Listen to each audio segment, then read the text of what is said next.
Hai. Kembali lagi di KTP Kang Tohir Podcast. Hari ini saya akan silaturahmi dan berkunjung ke SMP Bangkilin Sani. Mudah-mudahan Bapak Kepala Sekolah dan guru-gurunya ada, serta ada kegiatan kayaknya hari ini, kegiatan pentas seni. Mudah-mudahan nih hari ini cuaca cerah, secerah siswa-siswi yang ada di Bangkilin Sani. Yuk kita ke dalam. Di sini kayaknya pentas ini sedang berjalan dan beberapa guru mereka panggung sudah karena banyak baru untuk melihat arena.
Di dalam biasanya tiap murid baru kan lebih di dalam makanya biasa bahasa Eropa ya.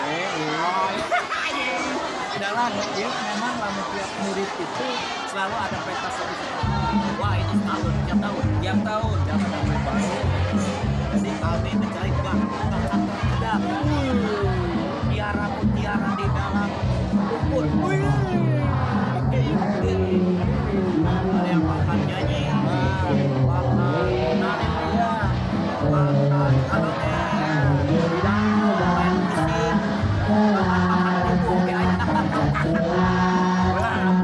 udah biasa dalam mereka bakat ini harus sifat sama yang ada powernya, ada penipunya, tipu-tipu ya, rata. Kita tidak tahu hari ayam apa salah emang arek merebon. Ada penampilan ya. Mau ini gimana penampilan yang baik dari tertutup dan yang sekarang ada pekerjaan tahu hadiah makanya mereka semuanya itu namanya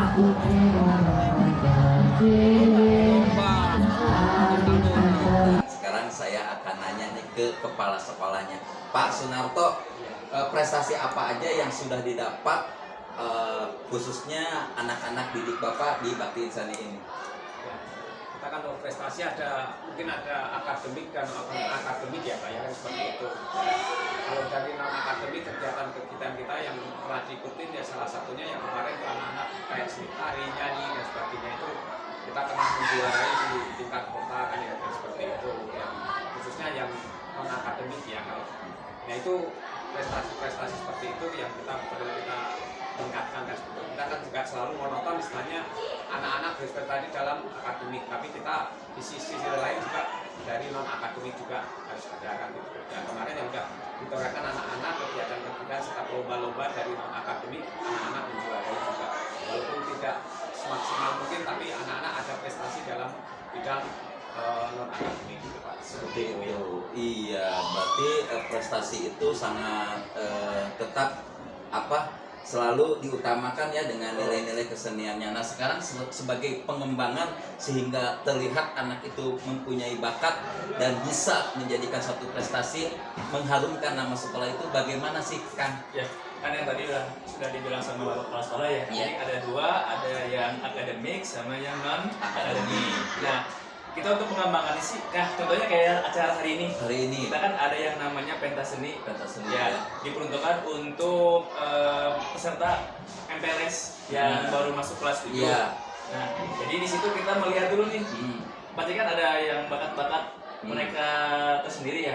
Contohnya misalnya kayak menyanyi, tadi dari menari juga ada yang dance-nya juga. Nah, dilihat kita cari bakat-bakatnya dulu.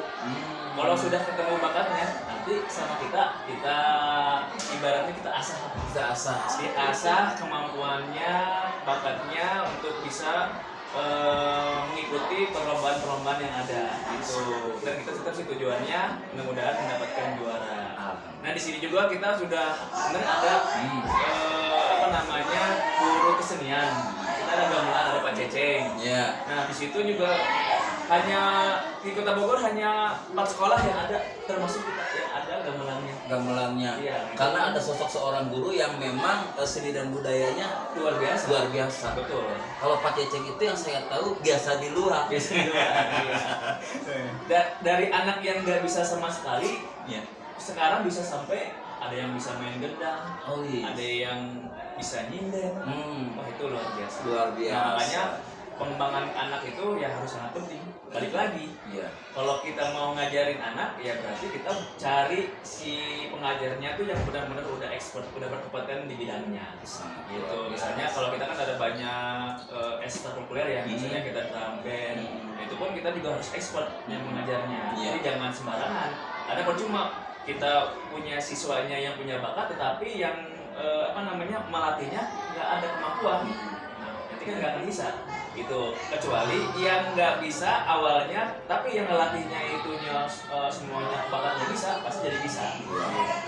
Nah di sini saya jadi akhirnya berpikir, ketika anak masuk sekolah Kebakti Insani ini ternyata bukan hanya ilmu-ilmu lain yang dipelajari, tapi ilmu tentang keseniannya pun begitu diperdalam. Nah sekarang saya ingin tanya nih ke kepala sekolah, khususnya di tahun sekarang ini berapa siswa-siswi yang masuk untuk mendaftarkan di sekolah ini Pak, tahun ajaran sekarang ini? Tahun ajaran sekarang kita kan mendapatkan 7 kelas ya, kurang lebih 200 berapa Pak? 39. Kurang lebih 239 untuk kelas 7 aja ya Pak ya kan, seperti itu. Jadi kita bicara, kita promosi dan sebagainya, akhirnya kita mendapatkan siswa tersebut, yaitu kalau kemarin kita nggak dibatasi mungkin bisa lebih dari segitu, karena kan fasilitas kita yang untuk kelasnya kurang, maka kita batasi. Alhamdulillah kita dengan tahun ajaran baru ini kita mendapatkan kurang lebih 239 siswa seperti itu. Berarti banyak juga ya yang sudah benar mengapresiasi bahwa sekolahan Bakti Insani ini yang terbaik. Alhamdulillah dari obrolan-obrolan ini banyak nilai-nilai positifnya, membahas tentang pendidikannya, membahas karakternya, membahas seni dan budayanya. Nah, yang saya tahu karena anak-anak saya nih Pak, dari nomor 1, nomor 2, sehingga saya juga terlibat dalam komite, ada beberapa kegiatan yang dimana kegiatan ini bagi saya sebagai orang tua wali murid waktu itu sangat mengapresiasi hal-hal yang sifatnya sosial Pak, karena peduli terhadap anak yatim. Terus kalau Idul Adha selalu ada kurban. Apakah kegiatan itu setelah Bapak sekarang di era Bapak, kepemimpinan di era Bapak masih tetap berjalan atau tidak Pak? Pada dasarnya kegiatan-kegiatan yang sifatnya positif ya Pak, yang kita lanjutkan ya, bukan hal yang positif pasti kita lanjutkan dan kita tingkatkan ya. Seperti kayak kemarin kita juga ada santunan anak yatim juga ada bagi siswa-siswi yang ada di SMP Bakti Insani. yang kedua korban juga ada, masih korban kan, walaupun korban kita silakan langsung pada yang ada istilahnya langsung kan seperti itu Pak ya.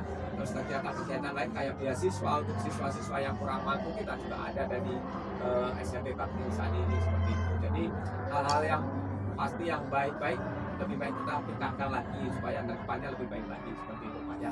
Iya, berarti masih tetap ada, dan itu memang sinergisitas antara orang tua wali murid dan guru khususnya di sini masih tetap bersinergi ya Pak ya. Nah sekarang saya akan tanya nih ke Bapak ini nih satu lagi nih Pak, setelah kegiatan-kegiatan yang positif itu tetap ada, apa sih gambaran Bapak sehingga ketika kan ada kadang-kadang anaknya pulangnya agak lewat waktu nih, bagaimana komunikasi Bapak dengan orang tua yang ada di rumahnya, ibu bapaknya? Apakah Bapak memberikan gambaran seperti apa sehingga si orang tua legowo untuk silakan aja? Itu ada komunikasi apa yang biasanya? Untuk dalam kalau kita mempersiapkan perlombaan ataupun nilai-nilai kesenian atau ekstrakurikuler lainnya yang sifatnya kan anaknya sudah pembelajaran. Kan di sini kan kita juga sudah masing-masing pembina sudah punya grup masing-masing yang di mana itu isinya ada orang tua gitu. Jadi kalau misalnya orang tua ini bertanya siswanya atau anaknya pulangnya berapa, bisa langsung komunikasikan di grup masing-masing gitu. Terus kan juga kita kan ngasih kepercayaan ke orang tua ya, maksudnya siswa itu kalau sudah pulang sekolah masih di dalam lingkungan sekolah masih aman. Dan pelatih dan guru-guru juga kalau misalnya siswanya belum pulang semua, kita akan pulang gitu. Jadi kita masih tetap nungguin sampai semuanya siswanya pulang Seperti itu ya. Jadi kita memberikan kepercayaan lah biar si orang tua di rumah itu tenang, Pak, anaknya setelah belajar ada kegiatan ekstra nih, yaitu ekskul atau misalnya persiapan perlombaan gitu, jadi rasa tenang gitu ya, karena ya kita di sini juga menentukan apa yang mendampingi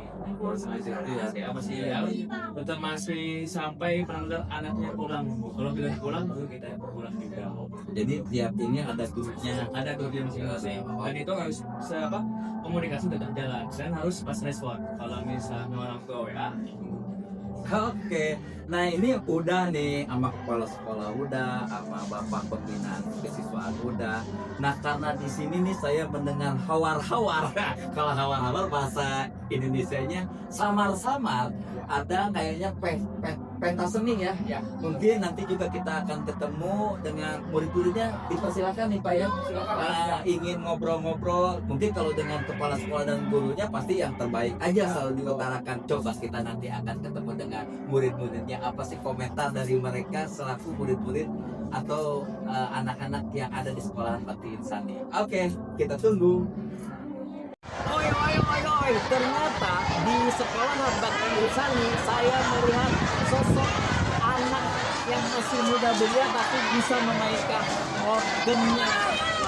Namanya siapa? Samuel belajar apa dari mana? Ya, udah berapa tahu? Saya tidak tahu sekarang kenapa Samuel. Kelas 7 baru mau masuk ke sekolah sana.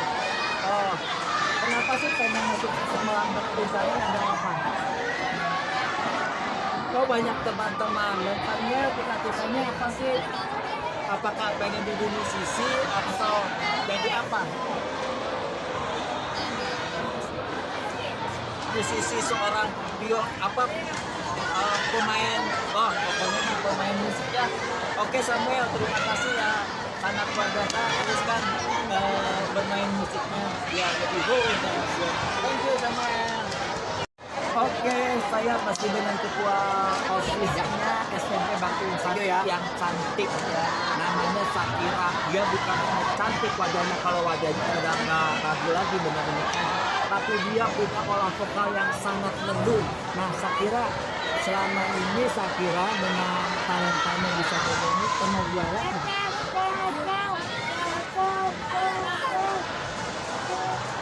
5 kali juara, sangat luar biasa. Juara apa aja, penampilan di edisi apa waktu itu? Nyanyi, gimana itu?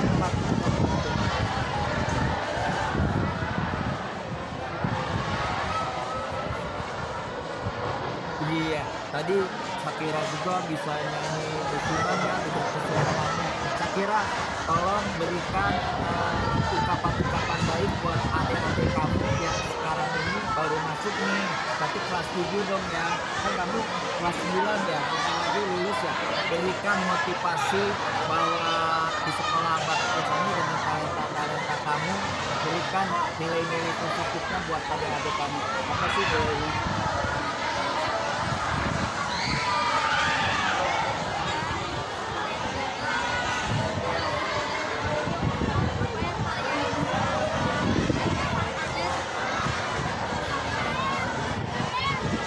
Ih, keren. Jangan takut untuk mencoba. Wajar kalau dia terpilih sebagai ketua OSIS karena ungkapannya sangat berlian. Di sekolahan Bang Insani, saya ada di siswa-siswi yang cantik-cantik, khususnya siswi-siswi yang cantik ya. Mereka bukan cantik parastet, tapi cantik ada sebuah talenta yang bagaimana. Tadi saya melihat ya begitu merindingnya mereka antusias memainkan alat dengungan ya. Dengan Isna ini kenapa sih kamu suka banget dengan dengungan? Kenapa?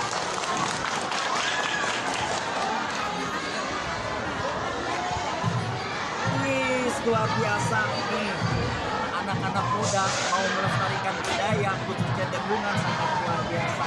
Memang siapa sih guru pengajarnya di sini dengungan ini sehingga saya begitu mengapresiasi, keren banget. Siapa sih gurunya? Bapak Teten Arif, wow sangat keren ya. Ini sekarang saya mau nanya, ini musik apa sih? Nah, ini musik apa namanya? Sarong satu, kalau yang ini benang. Terus kalau ini nih, sekarang kamu kelas berapa? Kelas 9, berarti udah mau lulus ya? Udah mau lulus, tapi seni dan budaya seperti ini jangan sampai hilang ya. Teruskan lanjutkan. Apa cita-cita kamu, harapan kamu tentang seni budaya ini? Apa sih harapan dan cita-cita kamu?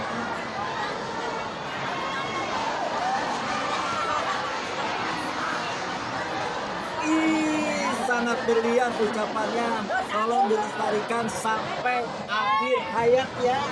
Pokoknya dengungan hanya ada di sekolahan Bakti Insani. Kalau misalkan aku punya hajatan, tadi siapnya untuk menampilkan dukungannya ya. Terus cara untuk apa sih selama ini ada mesti lapor harga kalau misalkan tadi diundang keluar sekolahan pandang di acara kegiatan saat ini udah ada belum? Belum ya. Ada pelatihnya ya. Berarti saya nanti harus beli tiketnya ya. Oke, itulah obrol-obrol kita tentang seni dengungan yang sangat sekarang jarang kita lakukan. Baru kali ini saya selaku KTP Kang Tohil Lopez sangat mengapresiasi ternyata di sekolahan Bakti Insani dengan adik-adik yang sangat cantik ini menggunakan alat-alat musik tradisional. Pokoknya sekarang ya untuk SMP Bakti Insani apa sih ya ini? Coba ayo untuk SMP Bakti Insani dan terus melestarikan budaya kesenian. Coba. Yuk 1, 2, 3. SMP Bakti Insani apa deh sekarang harapan kedepannya buat kamu? Apa harapannya ke depan?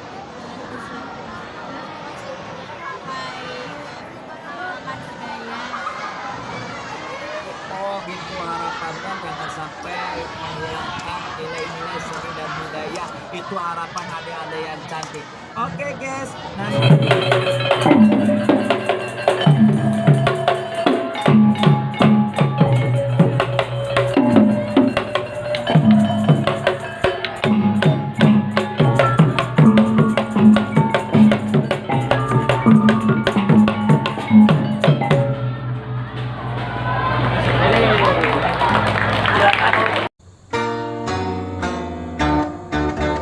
KTP Kang Tohir Podcast, KTP kolot tapi pelet.